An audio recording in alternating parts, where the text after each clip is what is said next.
Hey everybody, welcome back to another episode of The Other Side of Addiction. I am here with my good buddy, my brother from another mother, as a lot of people always say, JD. Thank you for being here, buddy. Appreciate you. Love being here. Yeah, we were talking about it in an earlier show, man. We just cannot wait to get in the studio, and we were saying during lunch break that we wish we could get to a point where we could be here every single day. Yeah. Because the lives that we're touching and some of the remarks that we're getting back from people, the messages that I get back from people on Messenger or Twitter or whatever. I mean, there's been a few times where I'll be reading something. My wife will look at me and she goes, "Are you crying?" I'm like, "You got to read this." And she's like, "Oh my gosh, that is so sweet." But anyways, hey, we have a very, very special guest with us today. We have Alema Harrington. Alema, thank you so much for your time. I'm honored. I'm grateful to be here. So thank you. Yeah. Thank you for the invitation. And when you see Craig Bulletjack, please tell him thank you. Give him a hug for me. I met Craig quite a few years back. He would come in and be our keynote speaker for the West Jordan Chamber of Commerce. Yeah. And I've been able to sit down and have dinner with the man. He is one phenomenal dude, that guy. We are really blessed at the Jazz because we have just great guys. And so I've worked with Craig since I moved back to Utah in 96. So Craig was the #1 sports anchor at Channel 5, KSL, and I came in as the weekend anchor. And I knew Craig from before because when I was playing at BYU, Craig was at KSL, had just gotten there. He had kind of replaced Jim Nantz. Oh, okay. And at Channel 5. And so we had a little bit of a relationship, but it's amazing the way that leadership is, kind of the influence that it has. Because Bowler was one of those guys that was working at ESPN while he was still Channel 5, and so he would leave on the weekends and then come back in time to do Sports Beat Sunday. And when you have a guy like that who is your #1 guy that works that hard, it's everybody falls in line. And so I love Bowler, and I just did a podcast with him yesterday. We do a ghost cast, which is a different platform. But, as I listen to your interaction, we have a similar thing with Bowler. I've known him forever, but I always look forward to Wednesdays when I get together with Bowler, and we just get to kind of casually, talk about our lives. And it's a beautiful thing. Yeah. And so, and I relate to, reading those messages, and you just start crying because it's that powerful, right? The impact that you can have. So anyway, I'm grateful to be here, and I will let Bowler know when I see him tonight at the Jazz game. Yes, please do. Tell him thank you. Because I've got a couple pictures on my phone. Of course, we don't have time to be going through all that, but when I sat down and had dinner with him one year during the event, I just got to know him just a little bit better. And just a great guy. And I was looking you up, and I'm like, I don't know how to contact this guy. And then I finally went, oh my gosh, Craig, I know those guys got to know each other. So I already told him on LinkedIn, but I'm very grateful that he sent my information to you and for you getting back with us. So thank you. Yeah. So a lot of you guys, if you don't know, because we have a lot of people out of state that follow us here. If you don't know Alema, so Alema used to play football for BYU, Brigham Young University, back in the 80s. What year was that? 84 through 88 is when I played. So national championship was my freshman year at BYU. And then I was done in 88, but I didn't graduate till 91. So I had a little extra time there trying to get my degree. Yeah. But those were my years there. And football was a big part of my life, and that was where my addiction was really kind of started, and almost can say it was born out of football injury and exposure to pain medication that I had never been exposed to before, and then that's kind of where it went, and we can talk more about that, but BYU was a great experience for me. I still love BYU. And some people say, well, aren't you mad at them for what they did? And it's like, looking back on it, it's like it's nobody's fault, right? And so, that's an important message, I think, for people that are dealing with this with their loved ones. They want to look to someone to blame That can be complicated. Yeah, oh, yeah. And we all play a role in our own, choices. There's a time and kind of that period where it goes from just using or abusing to addiction, where the brain flips a switch.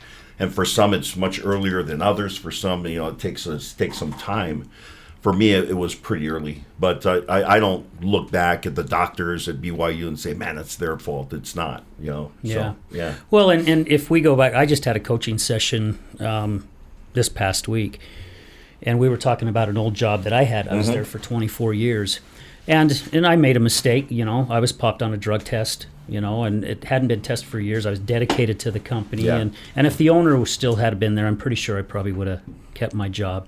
But I was telling this coach that I spent 24 years working for the same company and didn't get anything out of it. Yeah. She goes, "You need to rethink this," and I'm like, "Okay, how?" And so she's like, "Look at it through a different lens." Yeah. And once I did, I started realizing how many blessings I was able to take away from that place to help me get to where I'm at today. So for a long time I blamed the company. Yeah. I'm the one that made the mistake, but like you just said, I had to point the finger at somebody. Yeah. And that's one thing that I've learned even through my wife's battle with addiction. The finger was always being pointed to something else or somebody else. But once you dig down inside and you start really looking at who you are and what's hurting you inside, then you start realizing, it's all coming from this person right here. I think that there's a real blessing that comes out of families that are dealing with the addict, right? And it's real easy to point the finger and say, well, if they would just change, then everything would be okay. Yeah. And I talk about this as a counselor now, and I'm a licensed counselor. I work at Ardu Recovery in Provo, Utah. And so for me, as I'm trying to, instruct and give feedback to clients and also their families, right? It's being able to understand that addiction is a family disease, right? Yeah. It impacts the entire family. And the example that I give is, it's like a machine with gears, and the gears are all moving in, together. But everybody's looking at the one gear that is the addict and saying, no, we need that gear to be different. So you take that gear out, you put it over here, and you get it fixed going the other direction. And just imagine if you got this machine, if you were to take now that gear that is going the other direction and put it back into the machine, what would happen, right? Now it's going counter to all of those other gears. And so typically what will happen is they'll be stuck and then maybe eventually break, or the one gear that got fixed and came back in will eventually go back the way it was. So the ideal situation is to take all of the gears out and get them moving in the proper direction, right? Yeah. So, the family impact is not just the addict. The addict has their role, but everybody else has their own role. And as you were talking about, for all of us, it's easy to point the finger, but I think real recovery happens when we look at ourselves and recognize that's the only thing I can really change, right? Oh, yeah. And I like that you said that, because, it took me of doing the same things wrong for 7 years. 7 years I kept doing the same thing over and over and over, expecting a different result, and I never got that different result. Coming up here on a year, my wife actually is a year sober on the 9th of December. Right on, God. Yeah. So when I started finally looking at me inside and going, I've got to change what I'm doing, that's when I started seeing the gears moving in the same direction, because she started seeing it as well. Instead of me throwing daggers at her all the time, which I did for 7 years. I think and there's something what happens with families and in recovery. one of the challenges, and it talks about this in the big book of Alcoholics Anonymous, and I'm a big AA 12-step guy. My recovery came through going to a treatment program that was very hard AA. And so, that's reflected in the way that I talk about my recovery, and that's what I share with, my clients when I'm working with them in counseling. But one of the things that happens for the family, right? Let's say a spouse or a mom, and a mom is just trying to get this kid or this spouse to change. And why won't they do it? And what is wrong? And then that you take that spouse or that child, you take them out and you get them some treatment, and they start to latch on to recovery, and it starts to really take hold in them, and they start to change. There's sometimes a reaction from the family like, man, why couldn't you do that for me? Yeah. And so there's a dynamic there that also has to be addressed and treated. And families need to realize that member of the family, whoever that is that in the act of addiction, nobody was going to save them. Nobody could. Yeah. And for spouses, family members, it's not our job. That's not our job, right? For me, as a 12-step guy, and my spiritual approach to this, like, God's the only person that could save me, right? There's no family member that was, and my mom is amazing. Like, my mom is like an angel, and so sweet. And similarly, like many family members, did a lot of wrong things. Yeah. But even she couldn't save me, right? And losing my family, that couldn't save me. God was the only thing that could save me. And so for, I think, families looking at the addict and recognizing at some point, and then my dad even looked at me once and he said, I can't do anything for you. And he was right. He was absolutely right. Mm-hmm. And it was still years before I found recovery, but he recognized it sooner than my mom did. And then my mom has done a lot of 12-step work and goes to, groups and did that for a lot of years. So, I think that it's important to understand that family dynamic, and for the family to understand that when this person does get into recovery, if they do, and they may not, but if they do and they get on a recovery track, like, just praise God. Yeah. Praise God for that. And be able to step out and not need to say, well, but it was because of what I did and push them to do this, and so I'm going to take some credit for their recovery. Yeah, it doesn't work that way. No. Yeah. No, and everybody that we've interviewed, and I can actually say this, everybody, mm-hmm. that JD and some of our other co-hosts that have come on and guest co-hosts, yeah. Every single one of them said they had that spiritual awakening. My wife had the same thing, when she was sitting in jail. She had it. And it started changing, and every person that has battled an addiction that's been on our show said they finally just threw up their hands and said, I know I cannot do this. I've got to give it over to a higher power, whatever their belief in a higher power may be. And they've made it. And I ended up having to do the same thing on my end. Mm-hmm. I've shared before on the show that I tried everything that I could to help her, still thinking I could help her, because mm-hmm. one of her therapists said, there's nothing you can do. And I says, you know what? Watch me, I'll do it. Yeah. Well, I didn't do it.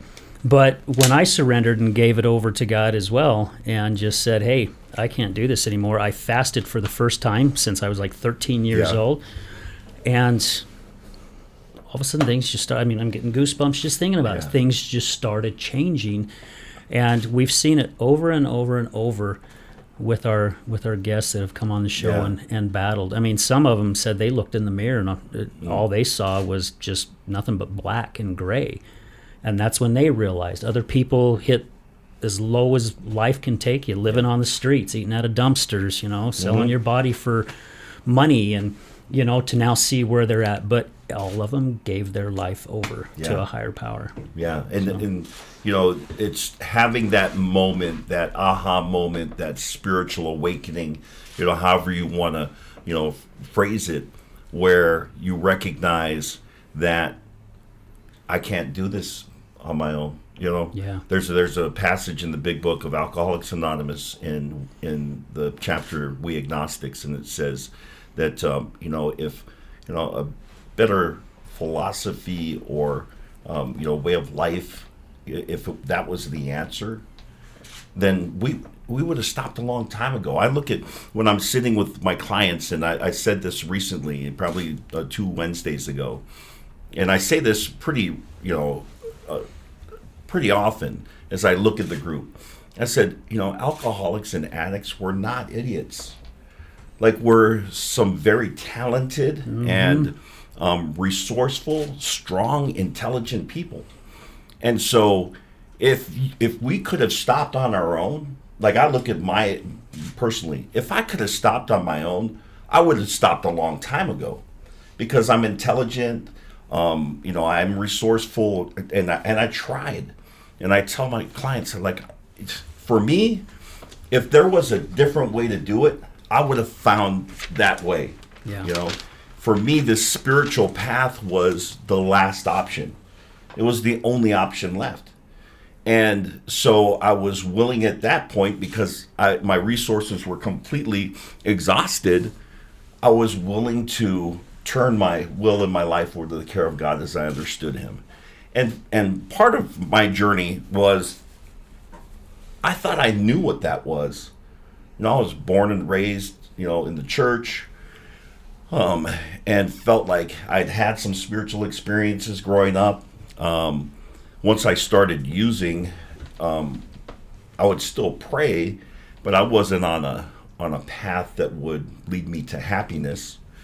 And so when I went to treatment the 5th time, I started working the steps, and I got to step 3, and within a week, right? And I still remember I was walking, we were walking from our facility to a beach park, which was down the street. This was in Hawaii. And my counselor came up to me. I'd been there for about a week, and said, "How you doing?" I was like, "I'm doing great. I've gotten through my detox, opiate detox, right?" And he said, "Well, that's awesome. What step are you on?" I said, "Step 3." And he said, "Step 3?" I said, "Yeah." And I was like, it's almost like I'm trying to just, tell him how this works. I said, "Yeah, I'm born and raised in the church, and I get this God thing, so I'm ready to do that." And he said, "Alema, you need to wait." He told me to shut up. He said, "You need to slow down." He said, "If you had what you think you have with this religion or God thing, you wouldn't be here." Wow. And I was like, okay.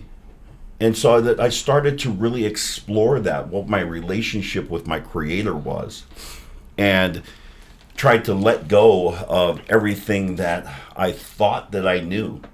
I still remember coming in, and you go into treatment, and they search your bags, and they take stuff out and say, "You can have this." And so I had my Book of Mormon in there, right? And there's like, they asked me, "What's this?" And I said, "Well, that's my Book of Mormon." They said, "Okay, well, we're going to keep that." And I said, "No, I need that, because that's, I'm going to be reading the scriptures." They said, "Okay, we're going to give you a different book." They gave me a big book, and they said, "Once you read this, then we'll give you that book back." And so I was in big book groups 3 times a day for hours at a time, going through the big book. And again, it's my 5th time in treatment. I'd heard about the big book in AA, but part of me was like, I'm not alcoholic. I'm an opiate guy. I'm a pill guy. And so I never really, felt, I didn't gravitate towards it. But I was in these groups every day. And so I started reading this book, and I was like, wow, this is me. And make no mistake, I'm an alcoholic, right? I drink like an alcoholic, but I didn't think I was alcoholic. I thought my problem was pills. Right. And so, I was willing to explore what this book and this philosophy of AA was trying to present. And, at some point it clicked for me, and I didn't think that I was the guy that was even eligible for recovery. Like, I was the guy that was like, trying to figure out, how am I going to live my entire life and still be able to have my pills? Thinking in my mind of being a grandfather sitting on my porch in my rocking chair, and grandkids running around, and my stash is on the side. Yeah. Like, how teach me how I can do that, because I didn't think I was eligible for a life without drugs and alcohol. And I remember speakers coming in and talking about this recovery thing, and they'd be talking like, man, and God has done this for me, and removed my, this compulsion, the obsession. I don't think about using anymore. And I was like, this guy is so full of it. Like, this is ridiculous. We've heard this a lot, right? Huh? And Yeah, I was always like, man, this guy, and I'm the guy that's in the back, and I'm nudging the guy next to me. This dude, right?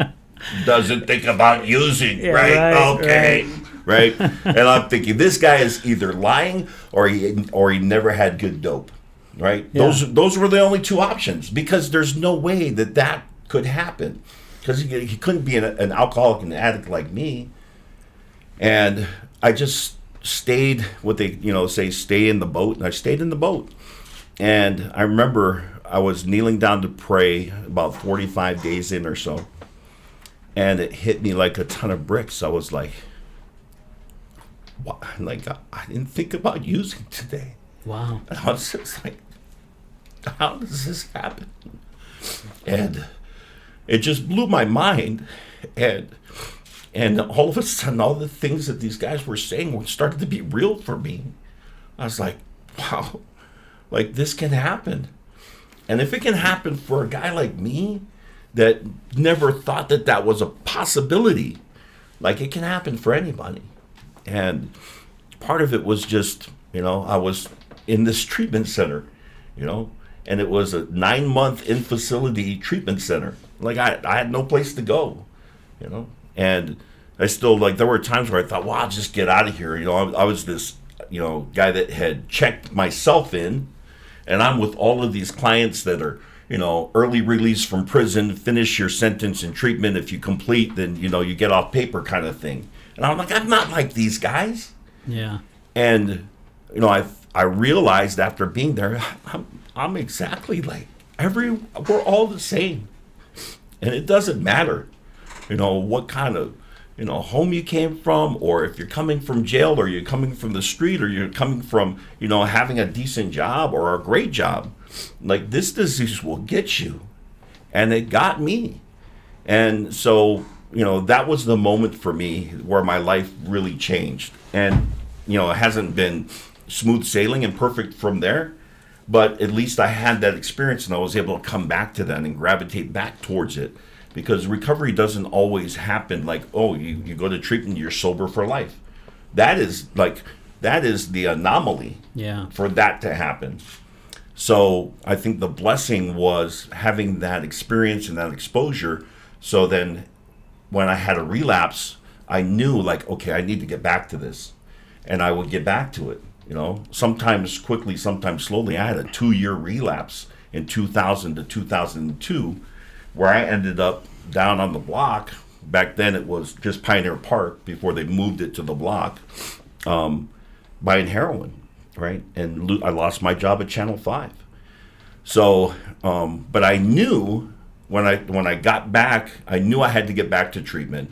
I finally got back to treatment. And as soon as I got in there, I knew what I needed to do. And the nurse would come in as I was going through detox, right? And I was like, really? Just tough detox. Opiate detox and detox, period, alcohol detox is wicked. But they'd come in and check on me. And I still remember they'd ask me, can I get you anything? And it's like, well, what can you get me? So, well, we can get you some Benadryl. I'm like, you're such an idiot. Like, get out of here, bro. Benadryl? Shut up. Yeah. Right? Yeah, I was like pissed. It's like, get me some good drugs. And they're like, well, we don't do that here. And I was like, oh. So finally, after a couple of days, he came in and he said, can I get you anything? And I said, get me a big book. And I started to drag myself into meetings. Wow. Because I knew that's what I needed.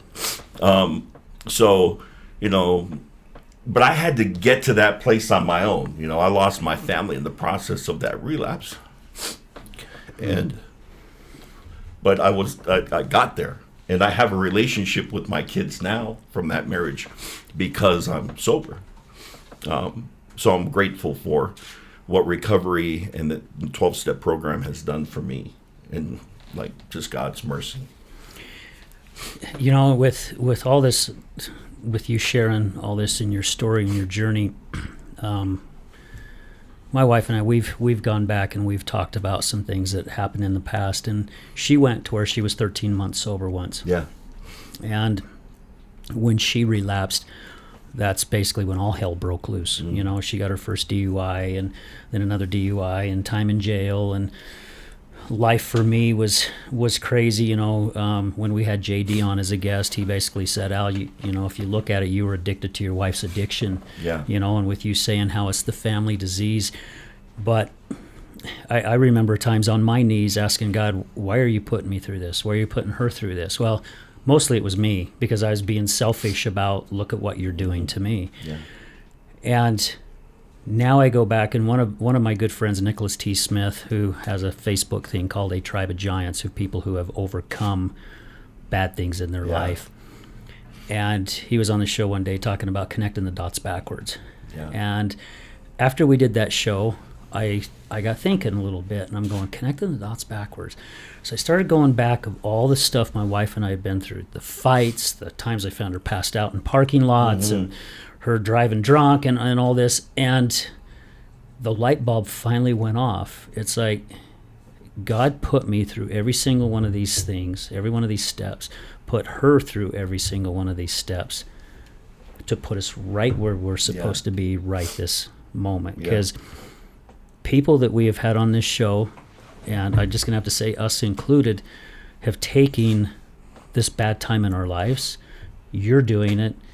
Now you're going out there and you're helping people going, look, man, if I can do it, you can do it. Yeah. And it's possible. There is light at the end of the tunnel. And I was at an AA meeting with my wife years ago, and this gentleman got up to talk because he had gotten his, 15, 20-year chip or whatever. And he says, and I've shared this a few times on the show, but he says, I thank God every day that he made me an alcoholic. And I did what you did to my wife. I'm like, that guy's freaking nuts. Why the hell would he thank God he became an alcoholic? But as he finished his story, I went, I get it. Yeah. Because it turned his whole outlook on life. It's like a 180. It's like taking him right out of the dark and putting him in a room and hitting the switch for the light to come on. And I've been studying self-help things and stuff for the past 12 years after I lost my job. I'm like, I want to be different. I want to change. I want to figure out who I am as an individual. And I was telling my wife on the way home, I'm like, you guys get it. She's like, what do you mean? I'm like, just one day, all of a sudden you wake up and you get it. And I've been studying my butt off for all this, and I'm still trying to get it, but I'm like, really, it is. And I still go to AA meetings with her when she goes, and to hear these people get up and talk about their stories and where their lives were. I mean, some were living in cars, some were sleeping behind dumpsters. Mm-hmm. And to see how they're thriving in life now. But again, they don't give themselves the credit. They think whether it's God or a higher power or universe, or Janann said one time she had a guy come in and talk at her rehab that didn't believe in God, but he believed in a higher power, and it was the goldfish that he had in a fish tank.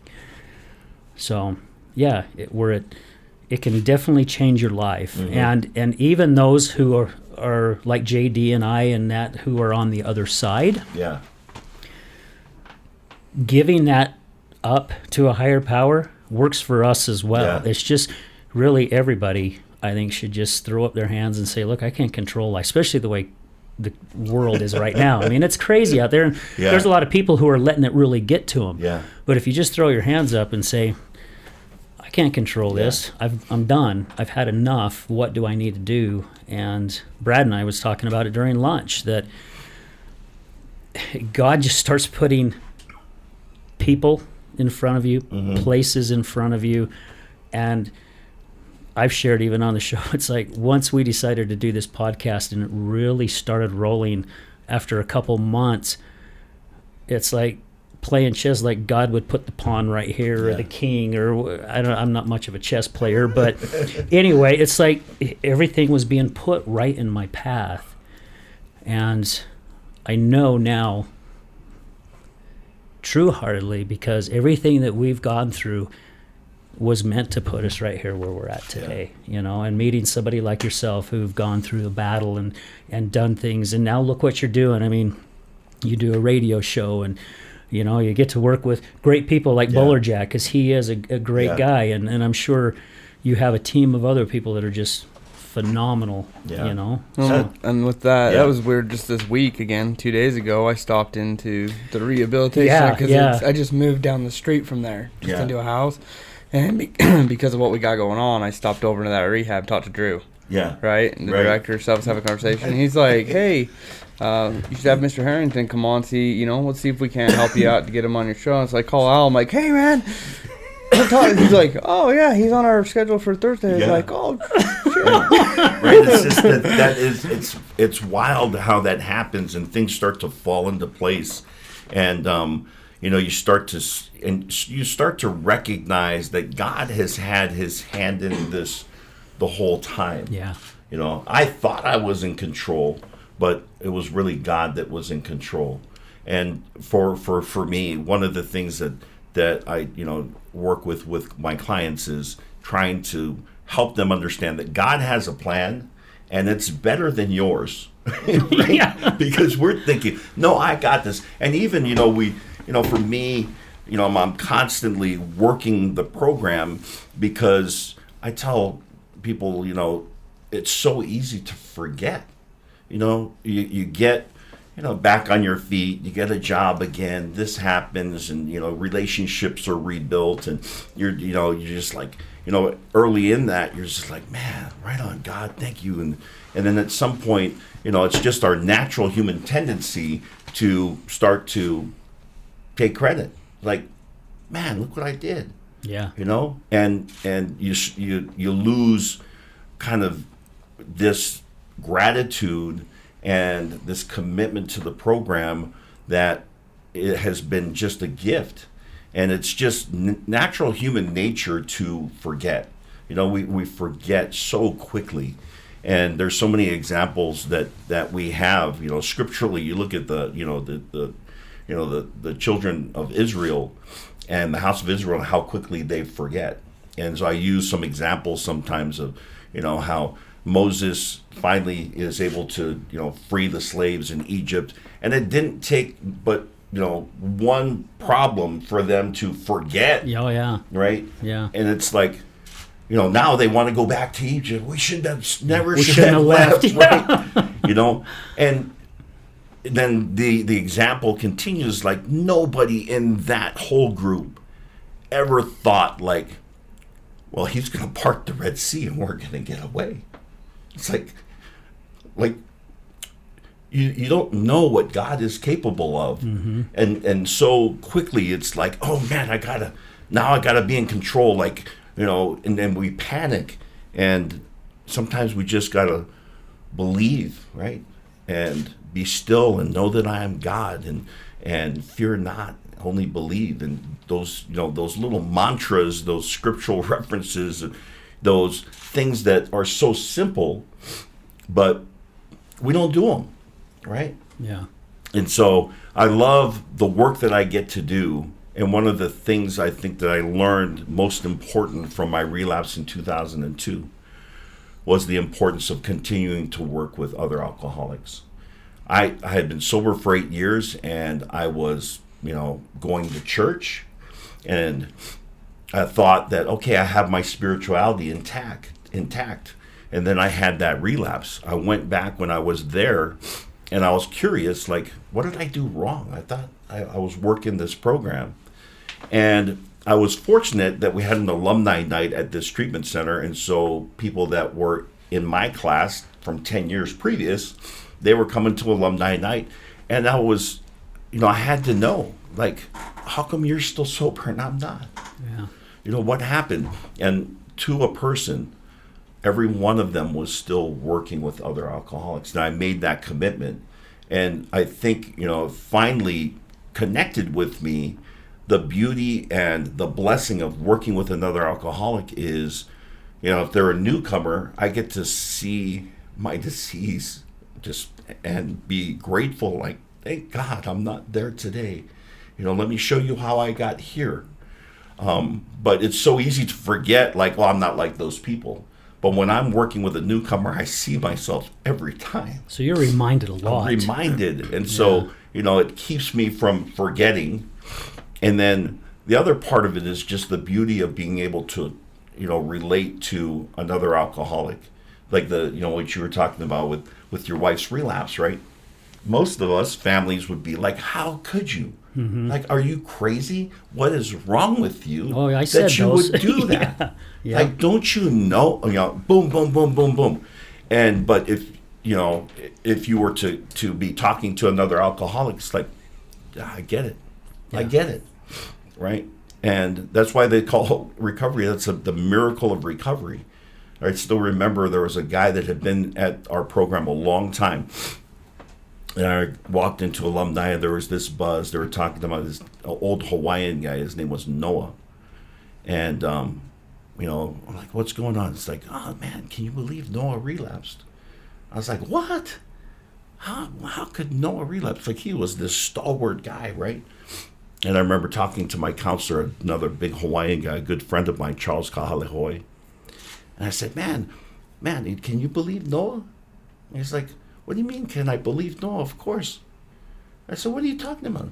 It's like, the miracle is not that, it's not wild or crazy or unbelievable that Noah relapsed. Like, come and tell me Noah's still sober after 5 years. That's crazy. Like, that should be like, oh man, can you believe that? Like, that's the miracle. The fact that some of us will relapse shouldn't shock anybody. Yeah. Right? The fact that somebody stays sober another day, it's like, that's crazy. That's newsworthy. Yeah. So. Well, and I'm glad you brought that up, Alema, because we had a gentleman on our show who came on and shared his porn addiction for 2 decades.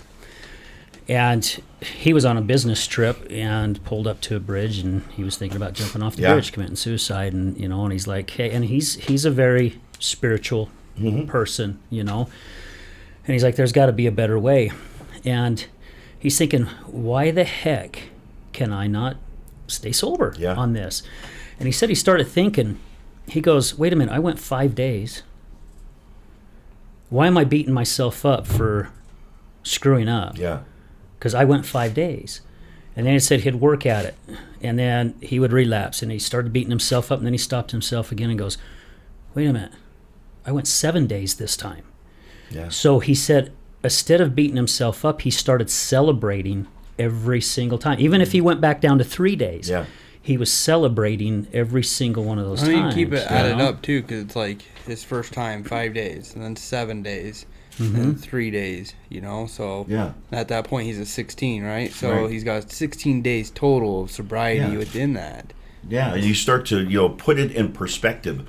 Like, that was 16 out of 20 days. Yeah, that I was sober from pornography. Yeah, it's like, right on, God, and beating ourselves up is such a natural response, right? Yeah, this self-loathing that takes place, and sometimes the only way to soothe that sense of shame is to get loaded.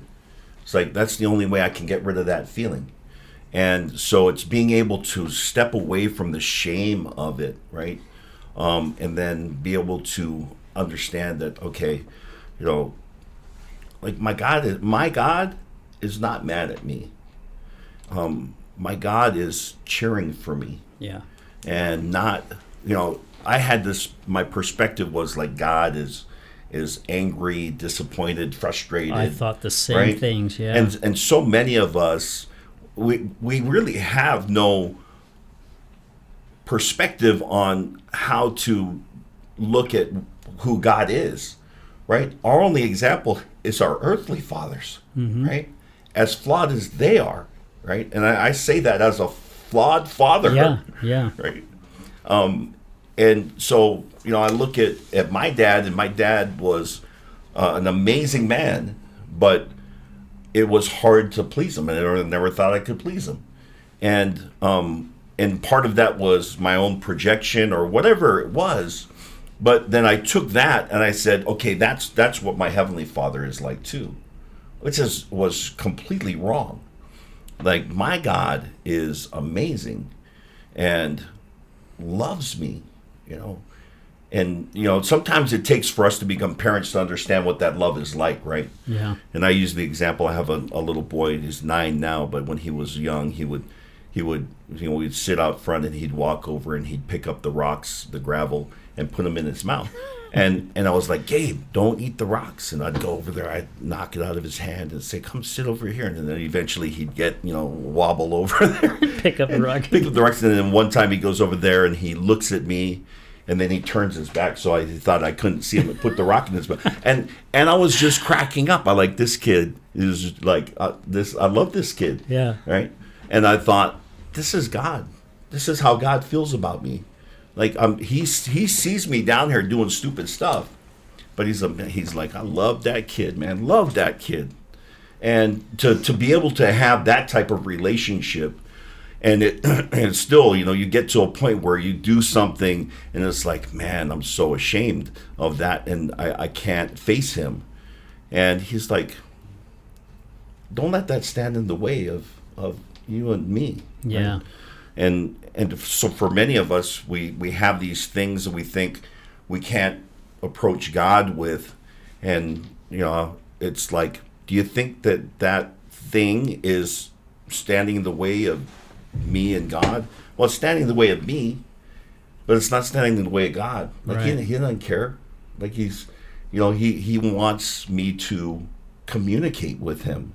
He wants me to let him know, like, how I'm doing, what do I need, and wants to provide those things for me. Yeah. So, again, my perspective just changed so dramatically from what I thought God was growing up, to today. And to your point, I'm so grateful for that. Like, I'm grateful to have gone through what I've gone through to be at this point where I can have this appreciation for my relationship with God. And I don't know that I ever would have gotten there without going through what I went through. Right. Can I ask on that note too? You talked about, I assume, grew up LDS, right? Yeah. So same way, just like how I did, and I believe Al, Yeah, and, same way. in the LDS church. And you said, like, when you went there to the rehab in Hawaii, you had that change where you had your Book of Mormon, and they said, no, you're going to read this big book first. In that, just on a wide spectrum, did it help? Obviously, from the same way I grew up, learning about the LDS Church, the Book of Mormon, things that were taught. Yeah. Was there a shift in dynamic of what you had been taught to what it was? Yeah. Like, it different. Like I said, on a big spectrum. Yeah. Like I've had that when I was in the military, and I got to participate in different religions there. And obviously, my biggest belief is Jesus Christ, God, all that, But it opened up my mind. I was like, maybe I was looking at it the wrong way, huh? Not necessarily the wrong way, but I wasn't taught the different way. Got it. Does that make sense? Yeah. And so to open my mind up to a different, because it was all based. I mean, this sounds bad, but I felt like based on fear. If I did do this, I would get punished, or if I did do this, I would be rewarded. In the sense, Yeah. It wasn't like this forgiving, and that He's there for you. Yeah. Does that make sense? Absolutely. And this happened for me when I was. They took my Book of Mormon away, and I started getting into the big book, and I saw, I say this about, the 12 steps in AA. I say AA is like the gospel for dummies, right? Because it just broke it down for me. And I was able to work the steps and say, okay, I see where faith is here now. And I see, okay, here's some repentance. And then I see this, 10 through 12 is, I see the conversion, right? I start to live this gospel. And then I remember when they gave me my Book of Mormon back, and I opened it up and started reading. It was like, oh, it was like a whole Just different like in the book. movies, yeah. It was like a whole different book. I was like, what? It's like, and I read the Book of Mormon fairly consistently. I'm reading through it again, and probably read it a number of times. But when I read it, just what I get out of it is just amazing. And I look at Alma's story. I'm named after Alma. Alema is that translation. Who had, for others that are not familiar with the LDS world, a similar journey as Paul, right? Saul, who became Paul, and his conversion. But this conversion from, in the Book of Mormon, they talk about Alma and the sons of Mosiah, the vilest of sinners, right? And they have this change of heart. And then they go out and they preach that gospel, that message. And it's the message that we have, been able to see in recovery, which is there's hope. Yeah. Right? There's hope for those that, feel like, and I'm in that category, like I've done unspeakable things, and there's mercy for me. And just being able to feel that love and forgiveness and mercy and grace and understanding. And, for me, having that relationship with my Savior, knowing that He knows. Mm-hmm. And it's not like I'm going to go to Him and it's like, you don't understand. It's like, dude, I know. Yeah, I know He what understands. you're going through. I understand, right? Yeah. Which was the whole point of right, the atonement was for Him to be able to go through that and understand on a cellular level with each one of us. So, to answer that question, what changed for me was I was able to see the things that I missed. Like, oh, okay. Like, that's what they were trying to teach. And, removing the shame for me, and similarly, just the shame and the guilt and the punishment, and like, if you don't do this, well, all that stuff, I started to see, like, that's just part of the journey. Right? I kind of experienced that after my sister died, because, again, religion when I was younger and stuff, going through the church, I felt it was more like forced, Like, you go and you just... And reading it too, I was like, this is like looking at a bunch of just words that don't make sense to me. Like, what do you have me do? And then when my sister died, not diving into the Book of Mormon, I actually just jumped right into the Bible. Like, I wanted to go to the beginning, I guess, and like really start to discover. And even just in the beginning, when you talk about Genesis, and I know we got to cut things off here in a minute, but like, I was like, even reading that, it should have made sense to me in the creation of Earth, right? And back then, I'm like, man, that was all just a bunch of gibberish to me. Now it all makes sense of how I did this in 7 days, But learning through it and going through, and like, I mean, I'm still reading it, but and we just continue to learn. But I would have never understood it the way that I do now without changing, like, my mind and openness. And the things that I've done, like personal growth and development over the last, decade. Same thing. Like, I would have never. If I was taking it back like how I was when I was younger, I would still be looking at the book like, I don't understand this, It's a bunch of words that I'm supposed to be, it's supposed to be good, but I can't put it, like, I couldn't comprehend it. Or I had a hard time, like, reading it and, like, remembering what I read because, again, it wouldn't work for me. Like, now it does. And so and that's a beauty of kind of the change that happens within us.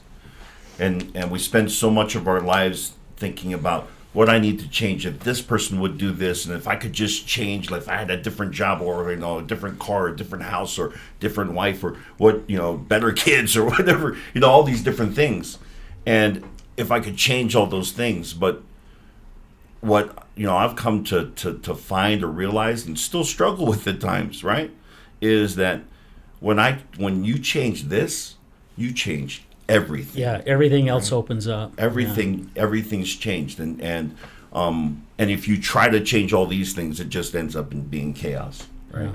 It's success comes from within here. Well, Yeah. and with that, as you're saying, like God puts people in your life, and I can't remember if it was on our show last week or somebody saying, I was pretty sure it's from one of our shows, but somebody's talking about people that come in your life, and it's either it's temporary, permanent, it's a lesson, or That was whatever. Melissa that was talking about it last week. Yeah. It was Melissa talking Hurry. about the three different ways, Yeah. and it's like even a spouse may come into your life, and not the saying that divorce is a good thing. It can be a good thing, but like people come into your life and it's to teach you things, or they're there to be forever, or it's because they need to just deliver a quick message for some reason, whatever it may be. And so, That's the approach, Crazy. right? Getting to the point where I can see that I'm not a victim, and these things that are happening for a reason. Let me try to understand what that is. And I do this thing, I'll share real quickly, called the why me progression. And I ask in a group, I'll say, write it on the board, and it says, what does that say? And it says, why me? Okay, what do you think about when you, and it's like, most of us think, oh, you're cursing the heavens. Like, why me? I think of Nancy Kerrigan. What? That whole thing.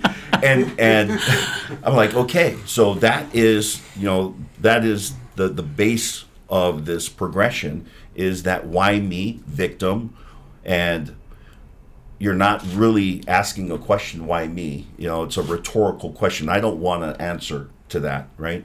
You're not looking for solutions. When you're in the why me victim, you're like throwing a pity party for yourself and inviting people, say, bring balloons, but don't bring solutions. We'll, kick you out of here.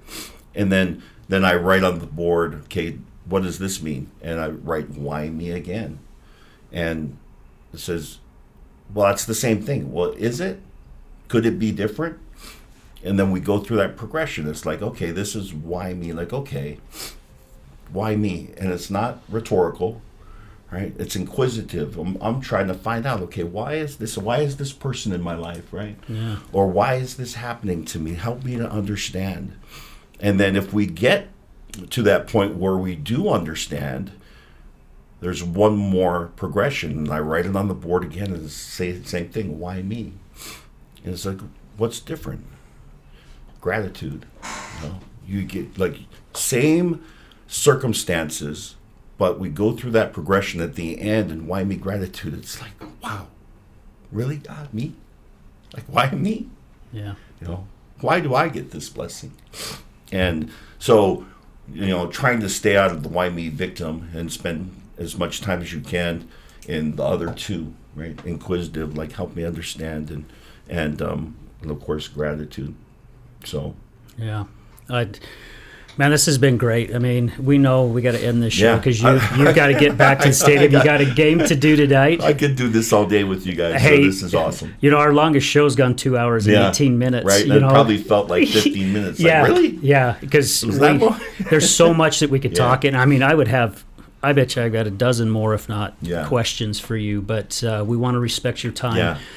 What you said about life, life isn't happening to you, life is happening for you. Yeah. And if we look at life that way a little bit more and start retraining the brain, we'll start seeing more blessings than we see more negative. So, Alema, thank you. Gosh, so Appreciate much for taking time out of your, you guys are doing. your day. So thank you. So before we end, and we want to make this real quick, tell us a little bit more about Ardu. So how do people find them? Because, you get people come in from all over. Yeah. So ardu.com is the best way to get information about the treatment center. But I've worked at 3 different treatment centers over the course of my career as a counselor, and I love Ardu because Drew Red is our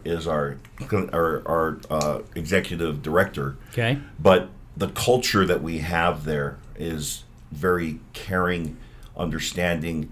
And the facility is amazing. I was with our marketing people yesterday, and I remember the first time I came to Ardu, I'm like, man, this place is insane.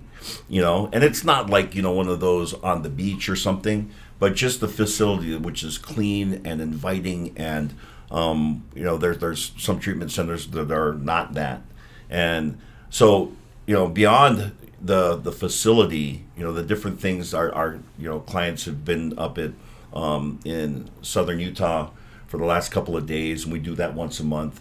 We do an authentic sweat lodge, and we have ropes courses and different things that help to encourage this life change that we're asking people to make. Because I tell people all the time, our clients is like, what you're doing here is hard. Yeah. Like, people resist doing this their entire lives because they don't want to go through the discomfort of making that change. And, for me, I did that for years and never got to the point where I could, get through the discomfort and get to the other side of the beauty of recovery. So, I appreciate you allowing me to just, represent our do and what we do there. And I love being there and to be a counselor there. And I'm there once a week on Wednesdays. I do group. And I always tell my clients, I said, the best thing I'll do all day is being here with you. And I thank them, right? Because that's I'm the one being blessed. Like, this is like freaking awesome that I get to do this and come in and talk about the change, right? The change of heart. So that's awesome. Ardu.com is the website. And it's ARDU. Yeah, ARDU. And in Yeah. Gaelic it means to rise up. And that's kind of the philosophy, is we're reaching out that hand and pulling the next person up. Yeah. It's kind of like that picture where you see Jesus reaching Yeah. down on the water I love with that. another hand, right? Yeah, I love that picture Yeah. too. Again, Alema, thank you so much for thank taking you. time to be here. And again, thank you to Brad Neufeld and Resilience Talk Network for allowing us to do this show and believing in our My cause man, and Brad. what we're doing. And also, thank you to all our listeners. Yeah. Alema was saying how blessed he was to be able to get out there and teach and help others. And we're all blessed because of all you guys. We've got a family here that we've started, and we're all getting closer. And so many times we get in the studio and feel the spirit and feel the energy, and it's great to have. But again, guys, the success of this show, we wouldn't be where we're at today if it wasn't for all you out there. So all our listeners, all our sponsors, all our supporters, all our guests, all our special co-host guests, our co-hosts. I mean, my wife, Janan, she doesn't like me to just call her wife, my wife. So yeah, just thank you, everybody. And thank you to Charity. She comes in and takes pictures of things for us, and she Thanks, does a lot Charity. of our writing. So Yeah. guys, thank you. We're going to leave you with this as we do with every show. Remember, addiction is giving up everything for one thing. Recovery is giving up one thing for everything. Wow.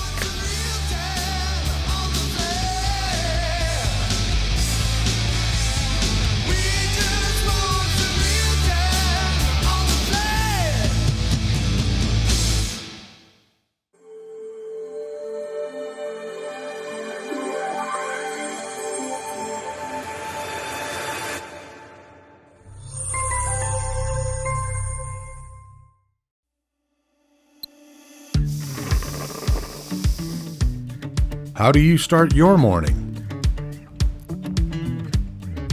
Start it with a cup of High Point coffee.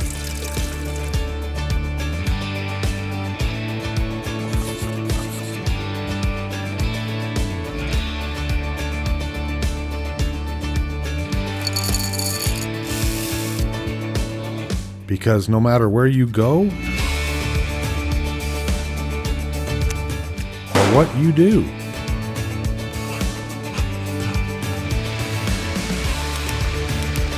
it's always better with coffee. High Point Coffee. What's your high point?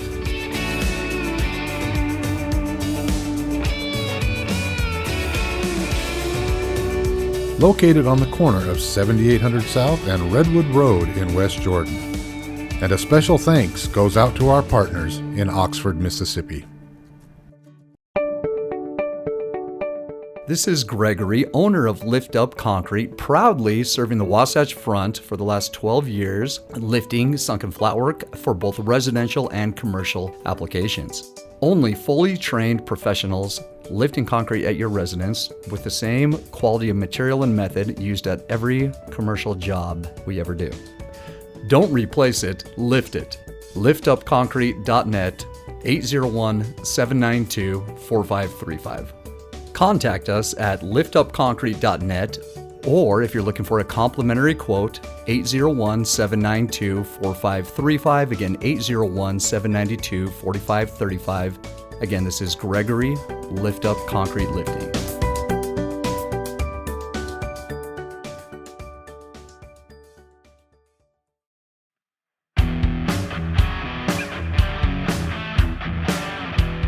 Hello, my friends. This is Brad Neufeld, and I want to thank you for tuning in to the Resilience Talk Network. You can listen to my show, Resilience, every morning, Monday through Friday at 8 a.m. Mountain Standard Time.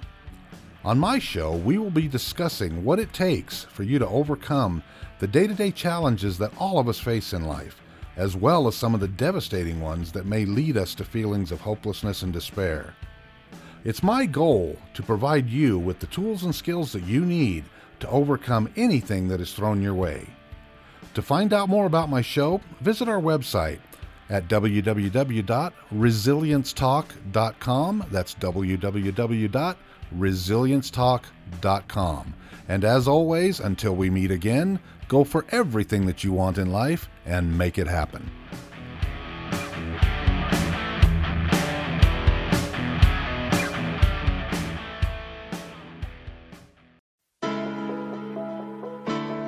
Good morning, this is Leticia with Computer Hospital. We are your computer repair experts for both PC and Mac. We are your community resource for all of your computer repair needs. What makes us different is that we want to fix your computer. We also do free diagnostics. We charge a flat rate labor, which means that you won't pay by the hour. All of our computer repair is done in-house with a fast turnaround time, and same-day service is also available. Feel free to stop by anytime without an appointment. We're located in Sandy at 8721 South State Street. Again, that's 8721 South State Street, or call us at 801-987-3993. Again, that's 801-987-3993. This is Leticia with Computer Hospital, and we look forward to seeing you soon.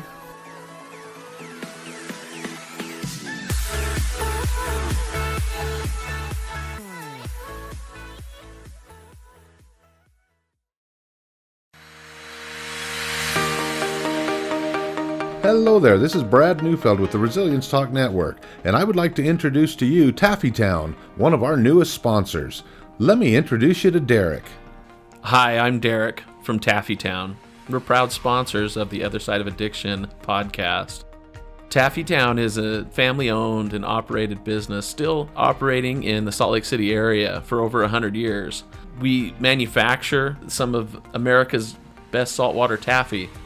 What makes Taffytown stand out from all of the others? We have a unique recipe, a whip-style recipe that incorporates egg whites, evaporated milk, real sea salt. It's a unique product that is flavorful, melts in your mouth, and the best part is we probably have a flavor for anyone's liking, a flavor for any reason, for any season.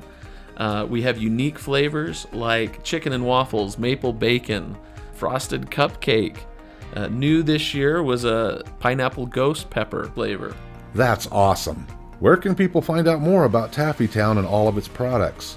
You can check all of this stuff out. All of our products are available for sale on taffytown.com. We ship for free from our website, so all of our pricing on there is shipping included. Oftentimes we offer special promotions and discounts to our loyal customers, so do be sure to sign up for an account. And we look forward to seeing what we can do to make you smile with our taffy. Where are you located? We are currently located at 9813 South Prosperity Road in West Jordan, Utah, just at the foothills of the Copper Canyon mine. Derek, taffy has always been a great gift to give. What are some of the creative ways Taffytown can help say thank you to others?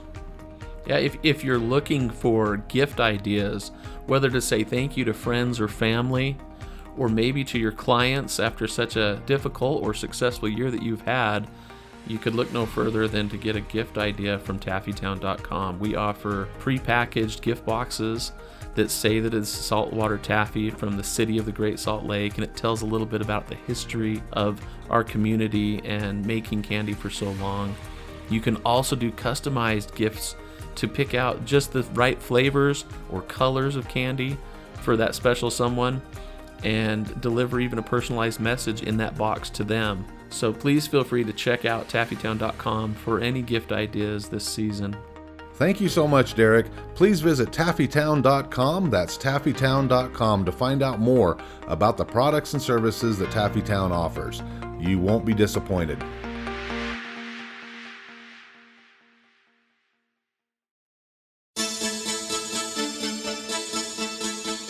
Do you know someone who's gambling with death due to an addiction? Do you know someone whose life is being turned upside down due to a loved one that's battling with addiction? Hi, I'm Al Richards. I am the host of the Other Side of Addiction podcast. I started the podcast due to my wife's battle with alcohol.